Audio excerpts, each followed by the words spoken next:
اور صرف انسان آتے ہیں، لیکن یہ وہ محفل ہے کہ اس میں صرف انسان ہی نہیں آتے، قسم خدا کی، رب کی بارگاہ سے رب کے بھیجے ہوئے نوری فرشتے اس محفل میں تشریف لاتے ہیں۔ سبحان اللہ بے شک، سبحان اللہ۔ تو زمین پر اس سے عظمت والی کوئی اور محفل نہیں جو ہم نے اپنے نبی کے نام پر سجائی ہے۔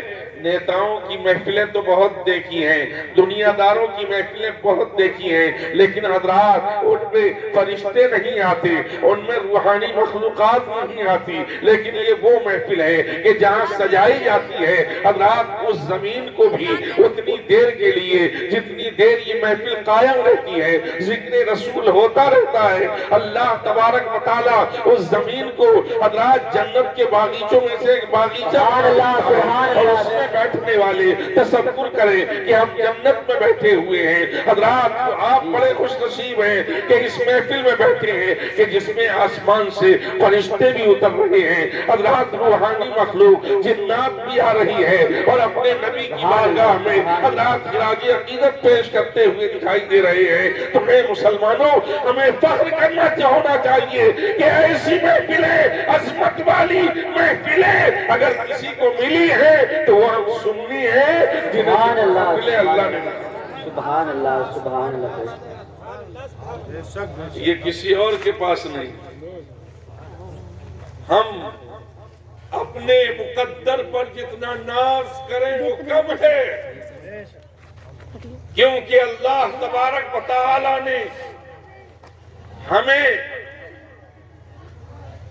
تمام جاندار مخلوقات میں سب سے افضل، سب سے اچھا اللہ تبارک و تعالی نے ہمیں بنایا ہے۔ جی بے شک۔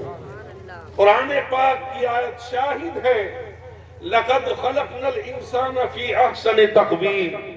اللہ قرآن پاک میں فرماتا ہے کہ ہم نے سب سے اچھا اگر کسی کو بنایا ہے 18,000 مخلوقات میں تو وہ کوئی اور نہیں، وہ انسان۔ سبحان اللہ بے شک۔ نعرے تکبیر، نعرے تکبیر، نعرے رسالت، مسلک اعلی حضرت، مسلک اعلی حضرت، نعرے تکبیر، نعرے رسالت۔ اگر اللہ چاہتا جی بے تو ہمیں جنات میں بھی شامل کر سکتا تھا، کسی کی مرضی تو نہیں چلے گی نا۔ اللہ چاہتا تو ہمیں فرشتوں کی مخلوق میں بھی بھیج سکتا تھا، جی۔ رب چاہتا تو ہمیں جانور بھی بنا سکتا تھا، اللہ اگر چاہتا تو ہمیں حشرات الارض بھی بنا سکتا تھا، رب چاہتا تو ہمیں سمندر کی کوئی مخلوق بھی بنا سکتا تھا، لیکن اے انسان قربان جائیے اپنے رب پر کہ اس رب نے کتنا اچھا تجھے بنا دیا کہ تجھے نہ انسان، تجھے نہ فرشتوں کی جماعت میں رکھا، نہ تجھے جنات کی جماعت میں رکھا، نہ تجھے حشرات الارض میں رکھا، نہ تجھے گھوڑے گدھے میں رکھا، حضرات نہ کسی اور مخلوق میں سانپ اور بچھو بنایا، بلکہ تجھے اللہ نے انسان بنایا اور انسان بھی حضرات ایسا بنا دیا کہ تجھے ساتھ کے ساتھ مصطفیٰ جان سبحان اللہ، سبحان اللہ ہے، سبحان اللہ۔ نعرے تکبیر، نعرے تکبیر، نعرے رسالت، نعرے رسالت، نعرے تکبیر۔ انسانوں میں بہت ساری مخلوقات ہیں، انسانوں میں بہت سارے طبقے پائے جاتے ہیں، انسانوں میں بہت سارے فرقے پائے جاتے ہیں، انسانوں میں بہت ساری جو ہے نسلیں پائی جاتی ہیں، طرح طرح کی قسمیں انسانوں میں ملتی ہیں، لیکن تجھے حضرات سب سے اچھی قسم بنایا اور اس کے بعد جو ہے حضرات مصطفیٰ کا دامن دے دیا۔ یہ اتنا قیمتی سرمایہ ہے حضرات، یہ کسی کو نہیں ملا۔ اگر تم غور کرو کہ وہ مصطفیٰ جسے ہم امام الانبیاء کہتے ہیں، اپنا نبی کہتے ہیں، حضرات جن کے لب پر نام آ جانے کے بعد ہم اپنے لبوں کو چومتے ہیں، حضرات جس کی امت میں پیدا ہونے کے لیے اگلے زمانے کے انبیاء کرام نے رب کے حضور دعائیں مانگی اور کی اے مولا تو ہمیں نبی نہ بناتا بلکہ اپنے پیارے کا امتی بنا. نعرہ تکبیر، نعرہ رسالت، مسلک اعلیٰ حضرت، فیضان اعلیٰ حضرت علامہ قاری غلام نبی لطیفی صاحب قبلہ، علامہ مفتی عبدالقیوم صاحب قبلہ. نعرہ تکبیر، نعرہ رسالت.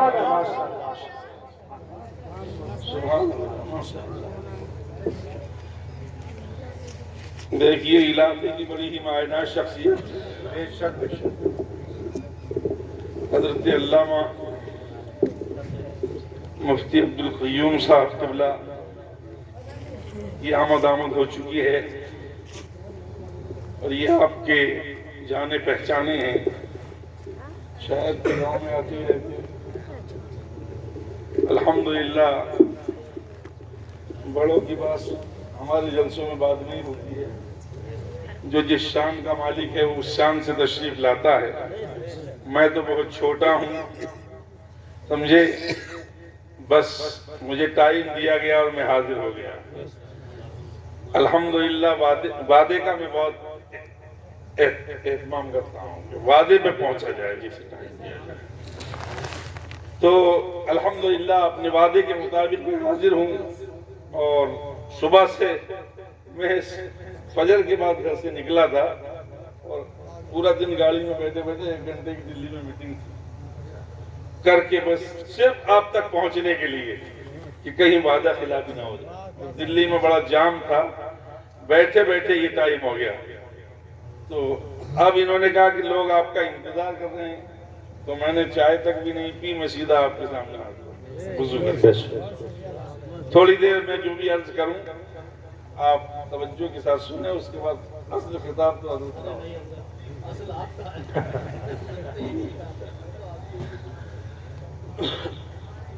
تو میں یہ عرض کر رہا تھا کہ اس محبوب رب کے محبوب کی امت میں پیدا ہونے کے لیے اگلے زمانے کے انبیاء کرام، انبیاء کو سمجھیں آپ.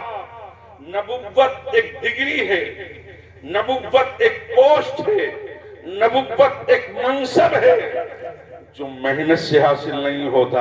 حضرات محترم، جو کسی اسکول میں پڑھ کر کے حاصل نہیں ہوتا، کسی یونیورسٹی میں جا کے حاصل نہیں ہوتا، بلکہ نبوت صرف اسے ملتی ہے جس پر رب کا خاص فضل ہوتا ہے. حضرات، تو نبوت اتنا عظیم منصب ہے کہ نبی ولی سے بھی افضل ہوتا ہے، صحابی سے بھی افضل ہوتا ہے. اور نبوت کا تو ایک بہت بڑا درجہ ہے. تو اللہ نے ہمارے نبی سے پہلے اس روئے زمین پر 1,24,000 کم و بیش انبیاء کرام کو اس دنیا میں اپنے بندوں کی ہدایت کے لیے ایک دین لے کر، کتاب لے کر اللہ نے بھیجا. اللہ نے انسان کو پیدا کیا تو اس کے لیے اہتمام بھی فرمایا. جی بندے کو غلط راہ پر جانے سے اللہ نے روکا. کل بروز قیامت تم یہ نہ کہہ سکو کہ ہمارے پاس کوئی حاکی نہیں آیا تھا، ہمارے پاس کوئی رہنما نہیں آیا تھا، ہمارے پاس کوئی رہبر نہیں آیا تھا. اس لیے اللہ نے حضرات تمہارے پاس انبیاء کو بھیجا، ولیوں کو بھیجا، بڑے بڑے غوث کو تب ابدال آئے. اور اس کے بعد یہ علماء یہاں پر دیکھ رہے ہیں آپ، یہ سب جو ہے یہ تمہاری ہدایت کے لیے ہے. حضرات، تو اللہ نے اپنے محبوب نبوت جسے دی، جس سے پیار تھا اسے نبی. سبحان اللہ. اللہ جس سے پیار کرتا تھا اسے ایسی عظیم ڈگری عطا فرما دی کہ نبی بنے. اور نبی ایک عظیم ڈگری، 1,24,000 کم و بیش انبیاء کرام ہمارے نبی سے پہلے اس زمین پر اللہ کے بندوں کی ہدایت کے لیے تشریف لائے. اور سب نے اپنی اپنی کتابوں میں جب اللہ کے محبوب لاڈلے نبی، پیارے نبی، سب کے امام، کیا بات، امام الانبیاء، جب سب پڑھتے ہیں کہ ہمارے بعد کوئی آئے گا، ہمارے بعد عظمت والا آئے گا، شان والا آئے گا، جس کے صدقے میں ہمیں نبوت ملی ہے وہ آئے گا۔ حضرات محترم تو سب کے سب حضرات محترم اسی محبوب کی آمد کا انتظار کرتے تھے اور رب کے حضور یہ عرض کرتے تھے کہ اے مولا اتنا عظمت والا محبوب تو بھیجے گا تو ہمیں تو نبی نہ بناتا بلکہ اس کا امتی بنا دیتا۔ حضرات ہم کتنے خوش نصیب ہیں کہ انبیاء جس کی امت میں پیدا ہونے کے لیے رب کی بارگاہ میں دعائیں مانگے، اللہ نے بغیر کوشش اور محنت کے ہمیں اس محبوب کا امتی بنا دیا۔ نعرہ تکبیر، نعرہ رسالت، مسلک اعلی حضرت، فیضان اعلی حضرت، فیضان غریب نواز، سرزمین رتو پورا، مدرسہ ابرار العلوم، نعرہ تکبیر، لما قاری غلام نبی لطیفی صاحب قبلہ، نعرہ تکبیر، نعرہ رسالت، سبحان اللہ۔ تو ہم کتنے خوش نصیب ہیں۔ کبھی تم نے غور کیا، کبھی تم نے رات کی تاریکی میں بستر پر جاتے ہوئے کبھی سوچا کہ اللہ نے ہمارے ہاتھ میں کس محبوب کا دامن دیا ہے؟ وہ محبوب پیدا ہوتا ہے تو دنیا میں آ کے امت کیا، بے شک تمام 63 سالہ زندگی اس محبوب نے راتوں کو رو رو کر امت کے لیے بخشش مغفرت کی دعائیں مانگی۔ وہ پیارا نبی، وہ عظمت والا نبی، وہ شان والا نبی اللہ نے ہمیں عطا فرما دیا، اور ہم اتنے غافل ہیں کہ سب کچھ بھول گئے۔ کبھی سوچتے غور کرتے کہ نبی ہم سے کتنی محبت کرتے ہیں، کتنا پیار کرتے ہیں، اللہ ہم سے کتنی محبت کرتا ہے۔ ہر نبی سے اللہ نے فرمایا کہ اپنی امت سے اپنا کلمہ پڑھواؤ۔ جی حضرت آدم نے اپنے ماننے والوں سے کہا پڑھو لا الہ الا اللہ، آدم سے۔ بے شک حضرت نوح علیہ السلام اپنی امت سے پڑھواتے ہیں پڑھو لا الہ الا اللہ نوح نجی اللہ۔ حضرت ابراہیم خلیل اللہ عظمت والے پیغمبر بے شک اپنی قوم سے پڑھواتے ہیں لا الہ الا اللہ ابراہیم خلیل اللہ۔ بے شک حضرت اسماعیل ذبیح اللہ اپنی قوم سے پڑھواتے ہیں لا الہ الا اللہ اسماعیل ذبیح اللہ۔ بتانے کا مقصد یہ ہے کہ ہر نبی نے اپنے ماننے والوں، اپنے معتقدین، اپنے امتیوں سے اپنے نام کے کلمے پڑھائے، لیکن میں پوچھنا چاہتا ہوں کہ ان نبیوں نے کس کا کلمہ پڑھا، انہوں نے کس کی عظمت اور بزرگی کا اعلان فرمایا، تو مجھے کہنے دیا جائے حضرت آدم نے جہاں اپنی امت سے اپنا کلمہ پڑھوایا تو وہی اپنے جو ہے خود پڑھا لا الہ الا اللہ محمد علیہ السلام نے جہاں اپنی امت سے اپنے نام کا کلمہ پڑھوایا وہی خود پڑھا لا الہ الا اللہ محمد رسول اللہ۔ جہاں حضرت ابراہیم خلیل اللہ نے حضرات خود اپنی امت سے اپنے نام کا کلمہ پڑھوایا وہی خود پڑھا لا الہ الا اللہ محمد رسول اللہ۔ مجھے کہنے دیا جائے 1,24,000 کبوں پہ انبیاء کرام نے اپنی امت سے اپنے نام کے کلمے پڑھوائے لیکن خود پڑھا لا الہ الا اللہ محمد رسول اللہ۔ اس کا فضل دیکھیے کہ انبیاء کرام کا کلمہ اللہ نے ہمیں بھی عطا فرمایا۔ بے شک نعرہ تکبیر، نعرہ رسالت، مسلک اعلی حضرت، فیضان غریب نواز، فیضان غریب نواز، لما قاری غلام نبی لطیفی صاحب قبلہ، نعرہ تکبیر، ماشاءاللہ سبحان اللہ۔ آپ اتنے خوش نصیب ہیں، ادھر مت دیکھو گاڑیاں بہت دیکھی جو آئے ہیں وہ آپ کے سامنے بھی آئے۔ آپ سر کی آنکھوں سے دیکھ لیں. تھوڑی دیر آپ کے ذہن کو میں جھنجھوڑنا چاہتا ہوں کہ تم کیا تھے اور کیا ہو گئے. کبھی تم نے سوچا نہیں کہ ہم کتنے عظمت والے ہیں کہ اللہ نے ہمیں اپنے کلمہ بھی وہ دیا جو انبیاء کرام نے پڑھا. تو ہم بڑی شان والے ہیں. اللہ نے اپنا محبوب ہمیں دیا. جنت میں ہم تمام امتوں سے پہلے جائیں گے. ہماری شان یہ ہے. لیکن آج ہم قوم مسلم حضرات حال ہمارا کیا ہے؟ آپ دیکھ رہے ہو کہ ہم سب بھول چکے ہیں. نبی کی خوشنودی جس میں تھی آج وہ سارے کام ہم نے چھوڑ دیے ہیں. اور وہ ناچنے گانے والے جو دنیا کی سب سے بدتر مخلوق ہے آج ہمارا نوجوان اس کے طریقے کو اختیار کرتا ہے. شرم نہیں آتی؟ حضرات پھر کہتا ہے کہ یہ فیشن ہے. ارے تمہارے فیشن پر لعنت ہو.